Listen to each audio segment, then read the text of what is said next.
Troisième et dernière partie des aléas du direct spécial Paloma, qui est l'événement, la salle de concert de Nîmes, mais pas que. C'est la SMAC, c'est la scène de musique actuelle, avec des images que vous verrez pas forcément. Ici, ce sont les loges. C'est d'ailleurs la loge de DJ Shadow qui se produit ce soir, ce vendredi, pour la soirée inaugurale de Paloma, où ils ont réussi à recréer une ambiance design plutôt sympathique. Avant de se produire sur scène, c'est important de se préparer, de se ressourcer avant de mettre le wave sur les scènes. Et on est à égale distance des deux scènes, en fait, ce qui est intéressant. Ici, vous avez la grande scène de 1400 places, et puis plus intimiste, le club, un peu plus de pratiquement 400 personnes. Alors c'est à eux de choisir. Et puis l'événement, le lieu incontournable, c'est le Catherine. Hop! Allez les crocos pour un petit baby, histoire de décompresser avant de monter sur scène. Vous imaginez la Chaka Ponk là qui va jouer dans quelques jours, un endroit plutôt sympa, hein. Le luxe, s'il vous plaît, salle de bain, restaurant et appartement, et aussi le Catherine.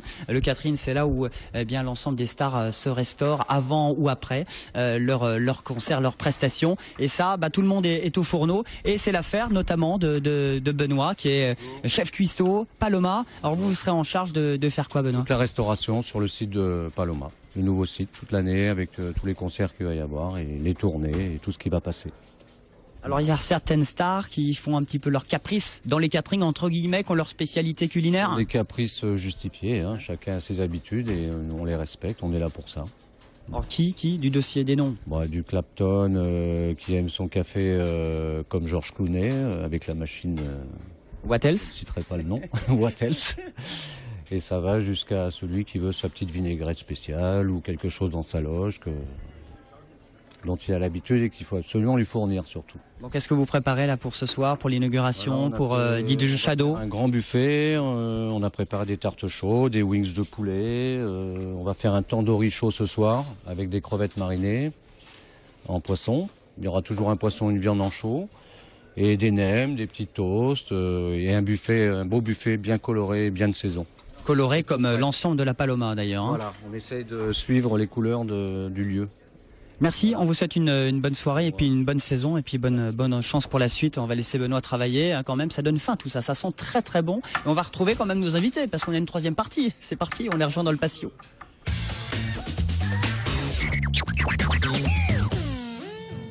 Le patio qui est juste en haut, le Catherine ici. Merci de nous accueillir, si l'on peut dire, Michel Bertreux. Bonjour Michel. Merci, bonjour. L'architecte, s'il vous plaît, de Paloma. Nous avons également Daniel Jean Valade. DJ Valade, bonsoir. Bonjour. Vous l'avez déjà faite celle-là? Oui, mais souvent j'ai un bel avenir dans le sujet, je pense. C'est une petite idée de Pierre-Paul, le patron. Hein?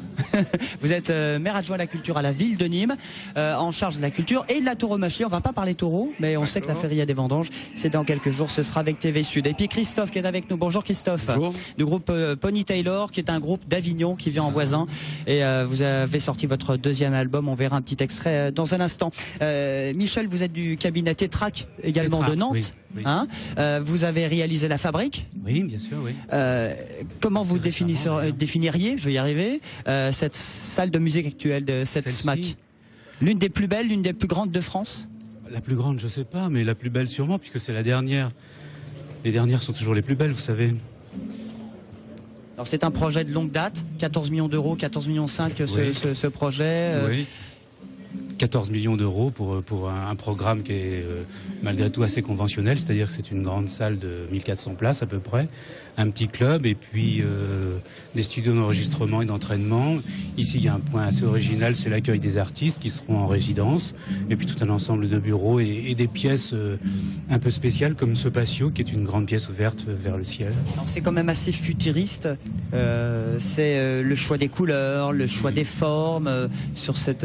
C'est pas tout à fait le Paloma. futur, c'est plutôt le sud. Alors peut-être que le sud c'est le futur, je sais pas. Mais les couleurs s'inspirent beaucoup de ce qu'on peut trouver dans le sud, dans la tauromachie évidemment. Mais dans beaucoup d'art du sud, on trouve que ces chants très colorés. Le soleil nous fait chanter ici. Alors Daniel, justement, comment vous la trouvez cette Paloma? Vous êtes vice-président également du conseil d'administration de l'ensemble de cette structure. Nous avons beaucoup travaillé tout d'abord. Il fallait un emplacement au cœur de l'agglo qui lui permette l'arrivée de milliers de spectateurs et de passionnés venant par autoroute, par SNCF, etc.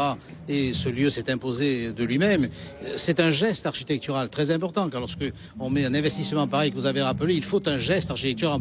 On va pas faire une boîte. Je citerai pas le nom de certaines boîtes dans lesquelles on met de la musique connue par ailleurs. Nous avons ici une vraie création architecturale, une vraie création artistique pour les musiques actuelles, mais à l'intérieur d'un lieu qui était en lui-même une création. Et c'est important que la création musicale soit à l'intérieur d'une création architecturale. Alors, que fait la ville de Nîmes avec Paloma, parce que c'est un projet avant tout de Nîmes Métropole? Comment ça se passe? Vous êtes en collaboration également sur ce projet, sur ce chantier? Oui, bien évidemment. Il y a très longtemps que les groupes musicaux de notre région, et de Nîmes notamment, souhaitaient un lieu tel celui-là. Il a enfin été fait et nous en réjouissons. Tout le monde le demandait, c'est Jean-Paul Fournier qui l'a fait. Ensuite, la ville a donné le terrain quand même. Nous sommes ici sur des terrains municipaux qui ont été offerts à l'agglo. Et puis, nous participons largement au fonctionnement. Et je crois que si la ville bénéficie beaucoup de Paloma, eh bien Paloma bénéficie beaucoup à l'agglo. Alors justement, ceux qui bénéficient des salles, ce sont aussi les groupes. Et Pony Taylor, qu'est-ce que vous en pensez de cette Paloma? Vous allez jouer dans quelques heures, vous venez en voisin d'Avignon. On est impressionné, ouais. Hein? C'est vraiment très joli, quoi. Et on a vu beaucoup de salles un peu à travers la France. Et celle-ci, je pense qu'elle est parmi les plus belles qu'on ait jamais vues, quoi. Donc toutes nos félicitations aux personnes qui l'ont réalisée, quoi. On félicite Michel, un sacré travail. Ouais. Les travaux ont c'est duré... un travail que je ne fais pas seul, c'est toute une équipe, vous savez. Vous étiez combien et les travaux ont duré combien de temps? On est au moins une dizaine de personnes pour concevoir un ouvrage comme ça. Il y a beaucoup d'architectes, mais il y a aussi beaucoup de techniciens, d'ingénieurs, une garde rapprochée de scénographes et d'acousticiens. C'est tout un groupe qui se met en marche. Il y a eu le choix des couleurs, le choix des formes, mais ce qui surprend surtout, c'est l'acoustique. J'imagine ça c'était le bémol, le gros bémol par rapport à une salle normale. On a fait un sacré pari, on a fait un très gros pari en construisant à l'intérieur de la grande salle une sorte de caparaçon qui s'inspire évidemment des choses que vous connaissez par ici et qui est une sorte de grand coussin qui habille tout le fond de la salle et toute la salle dans sa périphérie. Et me dit-on, l'acoustique fonctionne très très bien. C'était le plus dur à réaliser, l'acoustique, à Paloma? Non, à part ce pari qui est à la fois technique et esthétique, les choses sont bien maîtrisées puisqu'on a l'habitude de construire des salles comme ça. Ce sont un peu des sortes de poupées gigognes. Vous voyez, on construit une première enveloppe, puis une seconde à l'intérieur, puis une troisième à l'extérieur pour faire des filtres, pour donner une image et une forme à l'ensemble. C'est pour ça qu'ici, l'architecture, elle n'est pas toujours très brutale. Elle est aussi parfois évanescente. Elle se termine par des mailles, par des choses à peine construites comme les lanières en toile de spatiaux ou la tôle légèrement déchirée comme une dentelle tout autour des formes. Les professionnels de l'acoustique, vous en faites partie, mais aussi Christophe, vous avez répété cet après-midi. On vient de faire la balance à l'instant. C'est vrai que sur la scène, pour l'instant, je joue avec des bouchons en plus dans les oreilles. J'ai pas trop pu me rendre compte de ce que ça pouvait donner. Donc j'ai envie de voir tout à l'heure les premiers groupes qui vont jouer. Pour l'instant, je peux pas trop. C'est vrai que sur la scène, c'est toujours particulier en fait. Bon, Michel, on est un peu dans sa bulle, donc on fait pas trop attention à ce qui se passe devant en fait. Et on vous verra sur scène tout à l'heure, oui. Parce que c'est la soirée inaugurale avec pas mal de groupes gratuits, des portes ouvertes tout le week-end, samedi, dimanche, et c'est gratuit. Parlez-nous des couleurs. Il y a vraiment toutes les couleurs à l'intérieur, pas forcément à l'extérieur. Il y a du rose, il y a du jaune, il y a du bleu. C'est imposé ou c'est vous qui l'avez proposé? Non, c'est un monde qu'on veut construire. L'architecture, c'est pas juste des enveloppes et des boîtes, c'est aussi des sensations. Et ici, tout est vibration, comme la musique. On essaye de transposer ce qu'on peut comprendre de la musique dans l'architecture. Frank Zappa disait parler de musique, c'est comme danser sur l'architecture. Eh bien ici, l'architecture, on utilise d'autres métaphores pour la construire. On utilise la mode, on utilise évidemment la couleur, et vous allez voir que dans le grand hall, la couleur, on pourrait dire qu'on l'habite. Elle est entièrement sur toutes les faces, sur tous les côtés, du sol jusqu'au plafond, dans une sorte de grotte qui forme un parcours architectural qui mène du bas jusqu'en haut. Daniel Jean, c'est important de dire aux Nîmois, aux téléspectateurs de TV Sud, il y a les arènes, effectivement, avec la tauromachie, avec les concerts l'été, des véritables événements, mais il y a Paloma désormais qui est un autre lieu. Tout à fait. Paloma est techniquement exemplaire. Je crois que nous sommes un lieu d'exception sur la façade méditerranéenne de l'Europe. Donc nous sommes les meilleurs aujourd'hui, nous le resterons. Et Paloma est évidemment complémentaire de ce qui se passe aux arènes de l'été, qui attire 10 000 personnes par soirée. Et puis je crois aussi que Paloma est un lieu de succès obligatoirement par la qualité de l'équipe qui a été recrutée. Le directeur et toute l'équipe qui est autour de lui sont des gens extrêmement professionnels qui ont le feeling des choses, qui ont un professionnalisme remarquable, et Paloma ne peut être qu'un lieu exceptionnel pour les musiques actuelles, et je crois que cela se dit déjà. Enfin, Michel, vous connaissiez déjà le nom avant sa construction, Paloma? Je connais des tas de Paloma, mais celle-ci elle est toute neuve, non? Mais Paloma, c'est pour évoquer la féminité, le sud, ouais, et des figures douceur, légendaires. Oui. Vous en pensez quoi de ce nom? Il est original, Paloma? Oui, ben, nous avions lancé un concours d'idées. Je crois que c'est aussi Paloma, c'est peut-être l'altérité, le fait de s'envoler un peu au-dessus des contingences quotidiennes et puis d'aller voir, comme disait Malraux, montons d'un cran un peu. Avec notamment Pony Taylor qui sera sur la scène de Paloma. On regarde un petit extrait, je crois que c'est Video Game. C'est ça, oui. Extrait, et on en reparle juste après.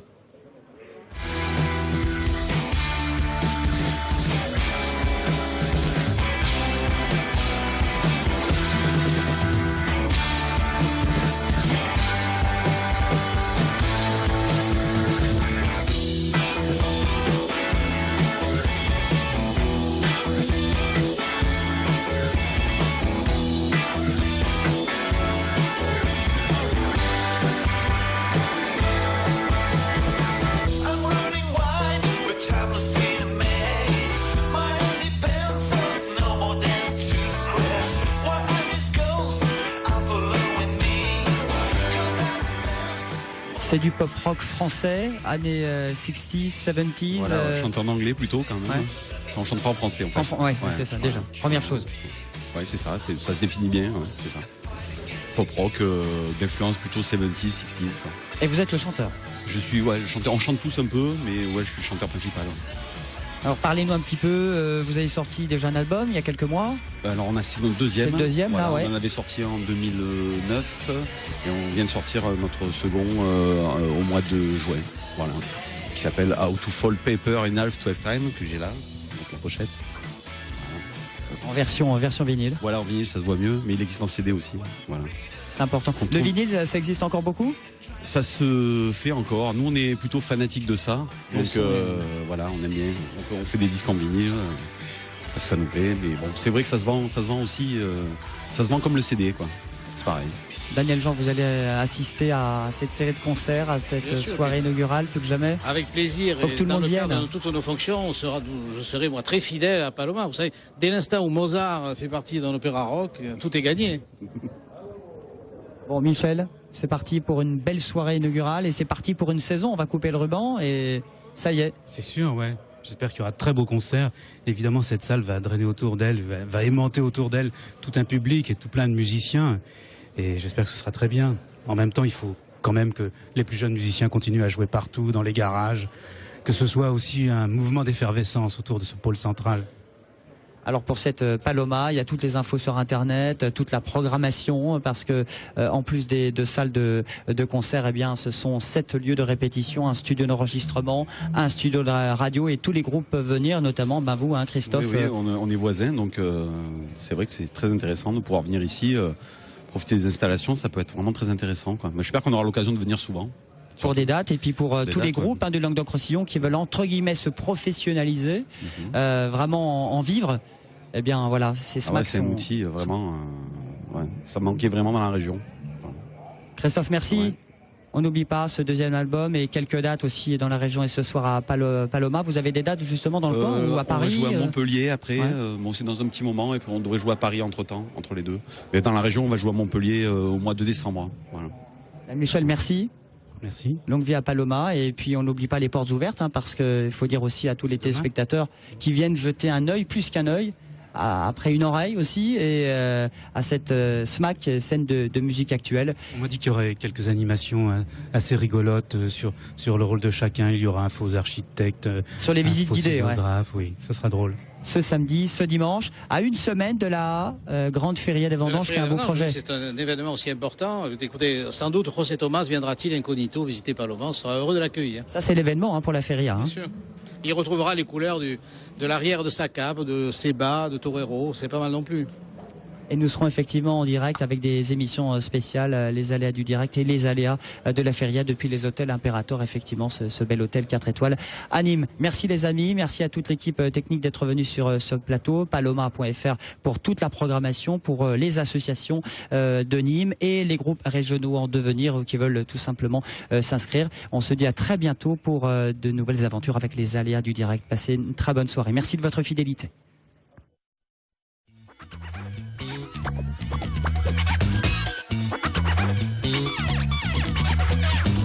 We want the party up. We want the party up.